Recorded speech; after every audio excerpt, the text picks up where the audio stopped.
So, Patrick, you started 2013 as a services company. Is that right? Well, sort of. So we actually, it's funny. A lot of people think it was consulting or stuff like that. We actually started as a pure software company for pricing. Basically, we built this product where we built algorithms into it. You could collect data, put them through the algorithms, and get some answers around willingness to pay. But what we learned in studying the market a bit is that pricing is one of those things where there's a big trust gap where people they don't feel confident, big confidence gap, or they don't feel confident and they want to talk to a human, they want to talk to someone who's seen it before. And this is why most pricing solutions prior to us in the market involved hiring some gray-haired person who's been in software for 30 years and all that kind of fun stuff. And so yeah, we evolved into what I think most people call like a tech-enabled service, which is it's you can't buy us without our software. Like we won't just come and like give you advice and charge you for it, and that opens up our content. But we also, it's not like you can't buy our software without us, if that makes sense. So, who is your key audience that you're serving, and what is the main problem that you're solving for them? Yeah. So right now, so in the beginning, it was just pricing. So it was basically pricing subscription products, even more How much to specific charge? pricing. Yeah, but even it's more than that, right? Because it's like a lot of people think pricing is just the number, but it's your packaging, it's your ideal customer profiles, it's all of these different pieces. So it was just kind of, and that was the biggest hurdle was like convincing people to take this seriously, and also convincing people like, hey, this is not just like a one-time thing. Like all things in your business, you have to be continually optimizing it.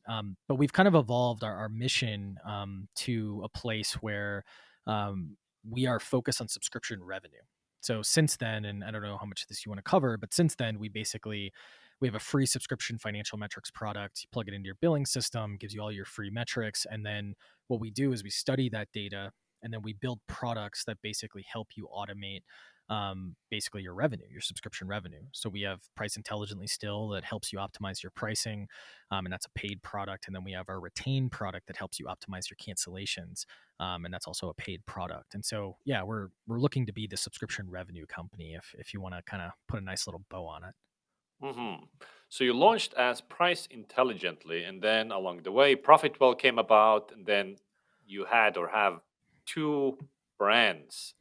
So, Sort of. what's the play Yeah. there? It's never change your name. That's my the most prescient advice I can give you. No, basically what happened is we started because hey, pricing's this problem. It's important, it has impact, but no one knows what they're doing, right? And that's a really good opportunity for a company. Well, we very quickly realized in this like, oh, we have to add humans, the service element. We were thinking like, how can we not add humans? And that was kind of the forcing function. And the answer to that was like data. Well, we need more data. Well, what type of data? Well, it'd be interesting to have like analytics data, but then it's like, well, nothing matters until you have finance data, right? And while this was happening, we were helping a company that was about to IPO with their pricing using our software. And all of a sudden, we discovered they were calculating things like churn and their MRR even completely incorrectly. And so we started putting kind of like two and two together. And we were like, let's build an analytics product for financial metrics for subscription companies. And we thought, oh my God, we're going to be billionaires. It's going to be amazing, right? Like everyone needs this, right? And Obviously that didn't pan out quite yet, but it's one of those things where we basically found that to get back to your original question, that like our mission as we were studying the data needed to evolve because we started noticing all these high leverage growth opportunities, not just in monetization, but also retention that no one was really doing. And if you made these little changes, all of a sudden your revenue would increase substantially based on the work you did. And so that's when the Mhm. mission kind of widened to subscription revenue. And long story short, we had a little bit of a problem because we're bootstrapped where we didn't want to sacrifice or confuse the Price Intelligently revenue. So we kind of built these two brands. And then what we should have done is we should have, as soon as we saw Profitwell working, we should have just like immediately combined everything. But instead, we kind of let them go for a little while, and we finally made a decision to combine everything. But it took a lot more work because now people started hearing about us for both brands, and people who knew both were very confused. And so all of a sudden, when we combined them, it was tough. And this is why, like I think I was telling you before, it would have been easier if basically no one like just wipe everyone's brain and not let them know about Price Intelligently and just start with the Profitwell story, because changing your story gets really really hard. Mhm. So that was one of the decisions early on that later, 8 years later, you're now revisiting. What other bets or assumptions did you have early on about taking on the market that didn't really pan out? Yeah, so one panned out not in a way we thought. I think that's kind of interesting to talk about. So we had this metrics product. There's one of these things that did not pan out at all, and that's, let me unpack this a little bit. So we built this financial metrics product, and it's free now, but it originally we were going to charge for it because we were like, well, why wouldn't you charge for it, right? We're a pricing company, right? Free is not good, right? And I was actually very anti-freemium back in the day, which is really interesting. But what ended up happening is we discovered when we did like pricing research on the product that the willingness to pay wasn't great. And this is notorious for analytics products. Most of the time, unless you're niche, you end up going up market because people don't appreciate analytics that much. They don't appreciate how much work went into making that number somewhat accurate, if not very accurate, right? Because they only check it Hmm. like once a week or once a month when they're doing their reporting.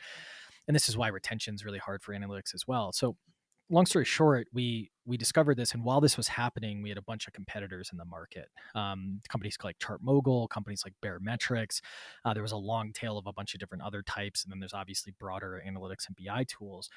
But we basically were like, oh, this whole like monetization path doesn't make sense. All of these companies are going to have to go up market to be a bigger business, and if they want to just be a, I don't know if it's derogatory right now. I don't think it's derogatory, but a lifestyle business. I think it's not a Hmm. derogatory term. Some people take it that way. But if they just want to be like a simple business that pays a really good living, that's totally fine to do what they're doing now. But they're going to have to go up market or pivot or go free, which is what we Yeah. did because our thesis became, again, sucking in that data, understanding it, and then deploying that understanding into products. So that's one thing that didn't work. One thing that didn't work initially, but then we pivoted it a little bit. Accuracy is a big thing. So one thing we noticed really early on is that the larger the company, the more they cared about accuracy. Because Hmm. unlike like marketing products that can be off by 3 to 5%, and most marketers unfortunately don't care about the accuracy of their marketing Right. data. 10% is Um, whatever. Yeah. yeah, finance people really care. If it's off 1%, they're like, "Oh no," because they're thinking, "Well, that's cash flow I could have invested in the business, right? Like for my forecasting and such." And probably Hmm. 95 out of 100 finance people care. Well, maybe 10 out of 100 marketers actually care, right? And so what we found is that this was a big thing, and we discovered that it's because this is hard. It's not because our competitors aren't smart. It was so hard, but our competitors were moving really quickly with features, but their accuracy was not good. So we basically said, all right, for the next 12 months, because that's how much time it took, we're only going to focus on accuracy. And we had every week there was a support ticket of like, well, Barometrics has this graph. And we're like, yeah, but the numbers are wrong. And they're like, well, we don't care. It was like very much just like hard, Yeah. very, very tough. And so we thought, okay, great. We're going to get accurate. And we were getting accurate more and more every day. And we thought, oh, this will be a big selling point. Well, what we discovered is it's not a selling point unless you've had the frustration. And that's what's really interesting about brand and, advertising and product marketing in some of these cases. We initially were like, we're the accurate people. And Yeah. all of a sudden, it wasn't really moving the needle. But as soon as we made that messaging into competitive ad campaigns, that's when those became some of the most highest ROI campaigns we had because they had used the other products. They had been frustrated with them. They thought, oh, there's no other solution. So I guess I'm just going to be frustrated. And then we would email them and be like, no, no, no, we're accurate. Maybe don't have all the bells and whistles quite yet, but we're accurate. And that's what really helped us, over the first few years. So when you look at the competitive landscape, you mentioned a couple of tools that are like more direct competition. So how Yeah. often do you look at those companies, what they do in terms of their product strategy, in terms of their positioning, messaging, and how often do you like intentionally do something else? Yeah. In context of them, I'm assuming you Yeah. mean. Yeah. So when it comes to competitors, we do very little from a product perspective in the context of competition. We do study and we do look at what they're doing. Um, and we actually do a lot. Like we use their tools, we talk to their customers, we run NPS surveys on their customers. We How do a can you lot of run NPS on their customers? market panelists, right?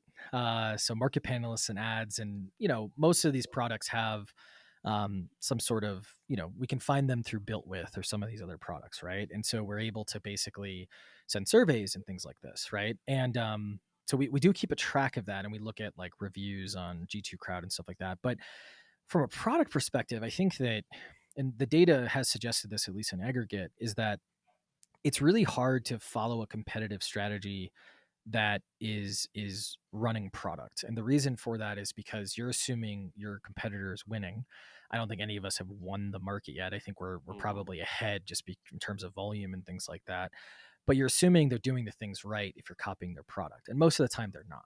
Like most of the time everyone's trying to figure it out, and unless you're going after like HubSpot or something like that, where you basically just have to get every feature, the product's competitive research shouldn't steer the ship. Now, where it becomes important is, all right, what are these little things that keep coming up as objections, and where can we fit them into like the secondary or tertiary part of the roadmap, where it's like, cool, well, we have an extra few days, let's knock that one out, let's knock that one out. So that's kind of when it comes into product. From a brand and positioning standpoint, it comes in a lot more.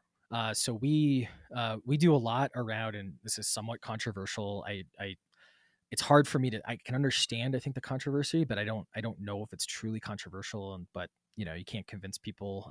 But we do competitive ads. That's the lead I was bearing, right? And yeah, we do competitive ads just through search. So someone's searching for ChartMogul, you'll see a Profitwell ad. They do it to us as well, for what it's worth. We also Hmm. weren't the first people to do this in the market. Sure.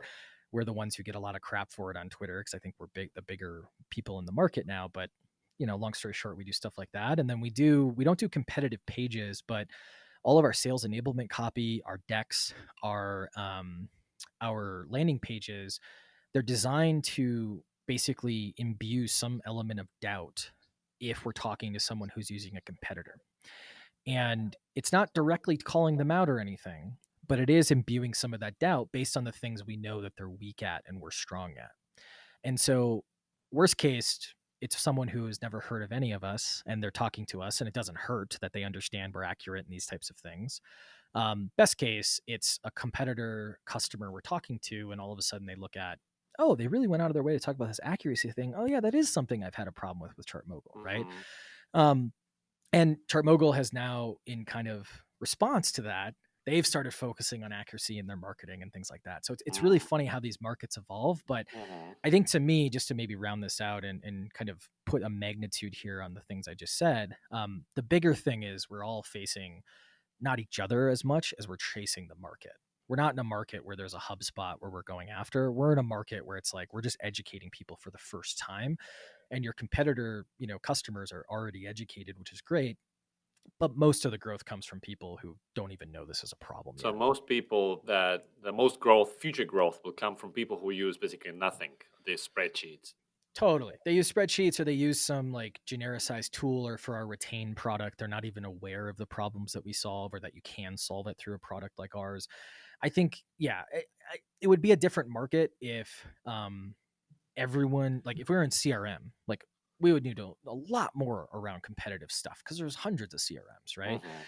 But we're in a market that's like, it's niche, and on top of being niche, it's also, we're educating people about the problem. It's not like they wake up and they're like, I'm looking for Hmm. this solution, right? So that's where I think it's really important to be like, this isn't something we like worry about every single day, but it is a good proportion of our leads and a proportion of our new revenue. So it's enough to have a strategy, but not enough to be the majority of the strategy by any means. Right. And so knowing that the biggest part of the market, is not using anything, and it's about awareness and educating the market. I've seen you guys, double down on, let's call it, brand. So, Yeah. you got a blog. You're on every podcast. It seems like these days. Um, you guys produce your own podcasts and the teardowns and the drop and all kinds of stuff. So tell me Yeah. about that. How are you thinking about competing on brand here? Yeah. I think so here's the thing. I think that a lot of our markets, you have to understand your logo TAM. Basically, how many actual target customers are in your market? And fun fact, when it comes to subscriptions, there's only 150,000 subscription companies, Is that only? and that's it. And that includes SaaS, subscription media, subscription e-commerce, subscription nonprofit. It includes all the categories. Now that number is growing, but it's not growing exponentially. I do think it's picking up a little bit because it's getting like people are getting the idea that, oh, let's add a subscription and things like Hmm. that.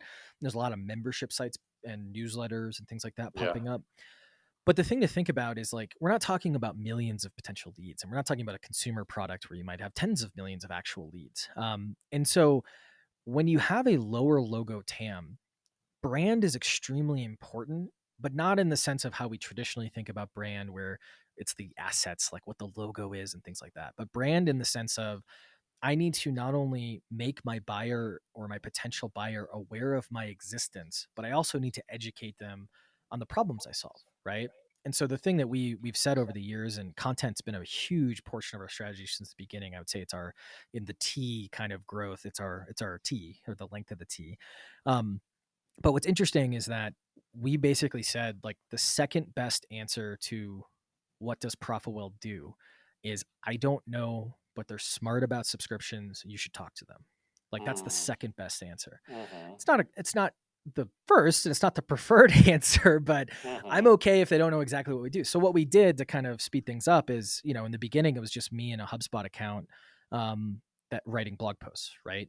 And writing about pricing in particular. And then over time, we've kind of evolved from an inbound marketing strategy to a media strategy. And the difference is basically instead of writing a blog post to drive someone to an offer and that's kind of your playbook, the Mm-hmm. difference is you build audience, right? And you build audience. So we have three main verticals we target: B2B SaaS, consumer subscriptions, and subscription e-commerce.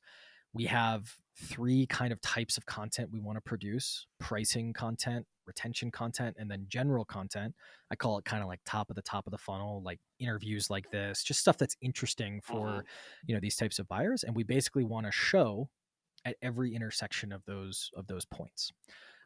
So we produced the first thing we produced was something called pricing page teardown. It was just being our GM Peter, our leads our revenue team. Basically, we collected data from the market, very similar to how we do it with our pricing product. And we would tear down, in a nice way, obviously never, angry or anything like that. We would basically talk through like what brands were doing well or not so well with their pricing, right? That show, when we're in season, tens of thousands of people watch that a month.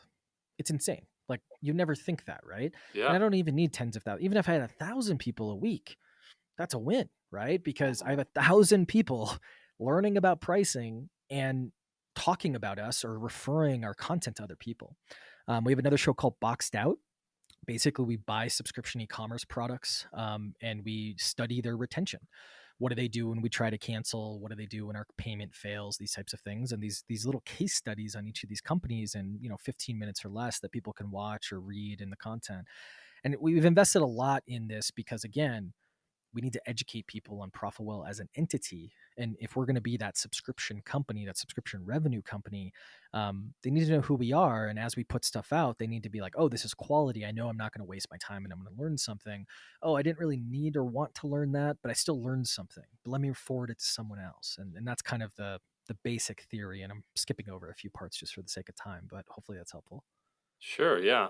So in the early days, you as a company, you always want to balance the short, like customers now, because you need to Yeah. pay the bills, and then you're building the future, the long game. You're not expecting Yeah. immediate ROI. So in the early days, how did you balance that, and like how did you win, like pay the bills while building up that Yeah. content brand mode? It was not easy. And it wasn't easy because what we basically, because first we're a bootstrap company and we'll probably raise money at some point, but we have not raised money to date. And we found out that the other product we were going to build isn't going to be a paid product. It's going Uh to be a huh. free product. So what we ended up doing, and this had some consequences down the road, but it was probably still the right decision, is we hired a head of product, and then basically we put him on an island with him and the product and engineering team. And essentially, Peter and I went and built the price intelligently because that didn't need a lot of engineering. From time to time, it needed some engineering, but all of a sudden, when we knew it wasn't a pure software product, it was software plus people. We didn't have to necessarily like work as much on the interface and these types of things. It was more of like the algorithms and the data crunching needed to be solid, but the rest of it didn't need a pretty face, if that makes sense. And so what ended up happening is Peter and I basically ran that product and then started slowly getting more and more people on the Profitwell free product. But we kind of just protected our product team and engineering team as they were building this free product. And that the consequences were our product team became really sophisticated over time, but our revenue and marketing teams was like a crap show because it Mm. was all reactionary. It was all like, oh crap, we got to get like this project done. Oh, we got to get the blog post out this week. All of these other things. Meanwhile, like it's like a classical music playing over here on the product and engineering team, Yeah. and everything's like great. And it's not exactly this linear, but and so it was one of those things when we started to kind of like get ahead, meaning we started getting more and more paying customers, and we started like just over time improving the sales team, even if it was at a slower rate. We started kind of like having to get these parts of the company at the same level, and we're basically there. There's still some little things here and there, but that was basically the sacrifice we made, which was, hey, we need to grow this in the short term and kind of protect the product team as they were able to build. And it caused a lot of frustration because the product team would be like, well, of course, why can't you just do this? And it's like, well, yeah, that's a very reasonable question, but like there's all this other stuff going on. And when we were going to work on that project, all of a sudden this customer fire came up. So we had to drop everything for 3 weeks and we weren't able to get that, report done or whatever needed to get done. And so it Hmm. was, it was an interesting journey, but, worked out thankfully. How often are you thinking about moats? Obviously, your brand stuff that you're doing, all the content you're creating, that's a moat, hard to replicate. What else? Um, Moats are interesting because I think for us, our ultimate moat has nothing to do with our content. I think it is a good moat. Brand is a very good moat, and we don't consciously think about like when we talk internally. It's not about building brand, right? It's about building audience and doing it with quality, and therefore, like brand will build, right? Like we have a Hmm. brand doc, but we don't have like this because I think this is where a lot of brands get this wrong is they do an exercise with brand and then it's like cool, it's done, and then it doesn't permeate throughout the business at all, and there's like one Mm. person at the company in product marketing or something like having to be like the angry teacher going around to everybody and be like, no, no, no, Mm. this isn't right, right? You want it to kind of permeate, right? And that comes from the values of like what do you value as a company, and then also it's like focus on like what are the principles of like content, right? Like our content, it needs to be trust reinforcing. You need to be able to learn something from it even if you're an expert. Like those are some of the things we think about. I think from a product perspective, that's where we have more of the moats because our free product, that's a moat, right? um, let's say we don't win the market, we're going to mess the market up enough for our Hmm. competitors. You know what I mean? Like that was one of the toughest things I think for our competitors. We came out and initially it was free and good enough, and now it's free and it's better. From a feature parity standpoint, and some of this is subjective and biased, but like it's more accurate in a consistent manner, and it has more features. Right? We'll say Hmm. that's better, right? And there's some features we don't have, but our customers tend not to care about those, or we're going to build them, right? And so that's a moat. I think another one of our moats is we aggressively focus on turnkey. And what I mean by that is when you buy one of our products or you sign up for one of our products, you do very little work beyond the initial implementation. For retain, you do zero work. So basically, you just look at every month how much money did we make you? Here's how much we're Hmm. charging you. You do literally no work. We do all the testing, everything like that. So there's a little bit of a service element through our product team, but it's not a service element of like we're talking to the person every week or something like that. And so we look at that as a moat because I think early software, its job was to show your boss you're doing work. Just think about Salesforce. Salesforce is not built for a sales rep, and it does not Hmm. help you, a sales rep, make more money. What it Hmm. does is it helps your manager or your director see that you're doing work, track the numbers, and hopefully make more money in aggregate by knowing who to talk to and who not to talk to. I think the future of software is very much like, no, no, no, no, like sign up and it's done, either through AI and things like that are coming, or just through like, you know, having some sort. We have a rule on our product team that there's no WYSIWYG editors. There's no what you see is what you get editors unless they're on only internal use, right? And Hmm. there's some places where we might break that notion, but the basic idea is like it's turnkey. We do it for you, because a lot of these problems that people face, like if this was a priority, we'd be in a very different business. And none of these things are high priority. And that's why we have to convince them of so many things. So those are Did some moats that we those kind of think about. principles come about like organically over time, or did you have like from day one you had a vision of Yeah. this is the product we're building? Um, a lot of arguments actually. Mm, Not volatile necessarily. Some of them probably volatile, but I think like it's product people, capital P product, are interesting humans. They are they are emotional but rational. They're constantly like balancing precipice, right? Um, and our CPO is no different, right? It's like, well, this is how the world should look. Yeah, but this is mm, kind of how the world looks now. So like we can't quite go to where you're talking about because we got to be a little more practical, right? And that friction creates those principles, right?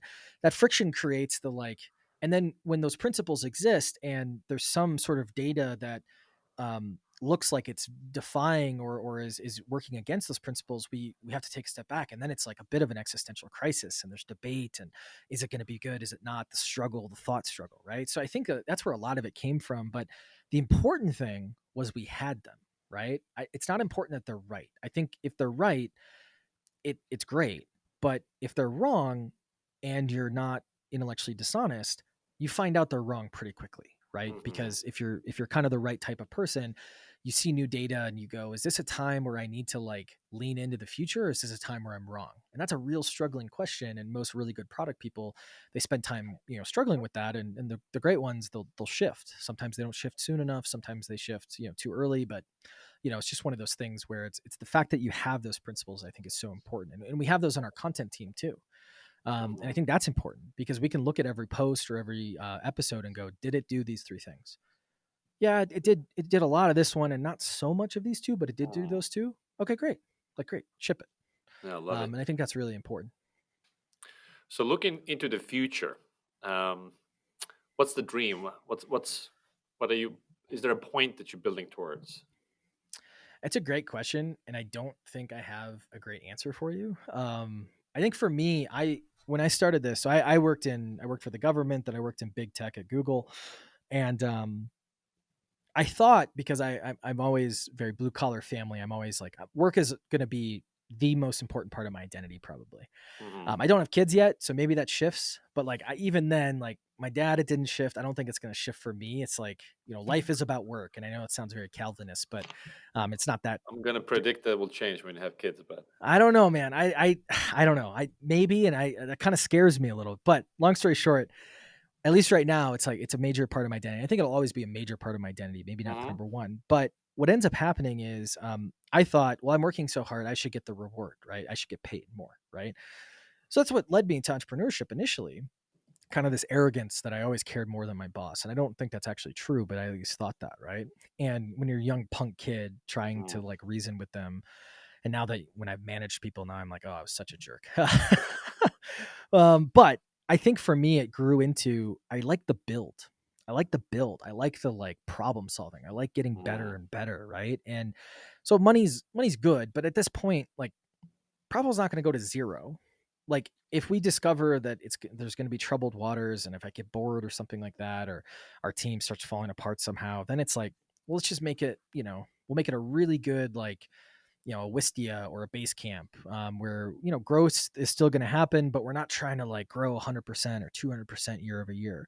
But I think right now we want to keep growing. We want to be $100 million plus company in terms of revenue. We want to go beyond that even. And so I think that the next how far do you have to go still? Then sneaky there. I'm We putting a lot on you. Yeah, when you well, here's what someone told me. Once you're beyond 10 million, you stop talking about revenue publicly Ah, unless you're losing ConvertKit is money. an exception, I guess. Yeah, that's true. They unless you're on the complete transparency movement, I guess as Hmm. well. But we're on our way. We're further from 100 million than closer, let's put it that way. But Okay, so yeah, that's a big what milestone. kind of what kind of bets are you making, or like what is There's a game you want to play, there's a goal you want to reach, there's Yep. some obstacles in your way. How you gonna win? Um Here are the bets.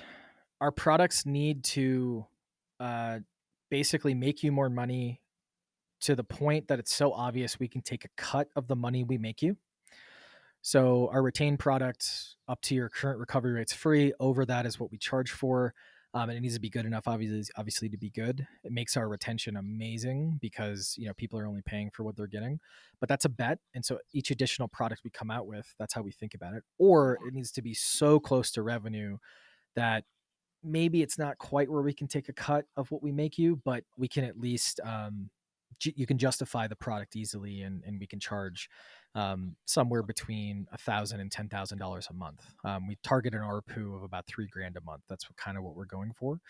So that's the first bet. Second bet, multi-product.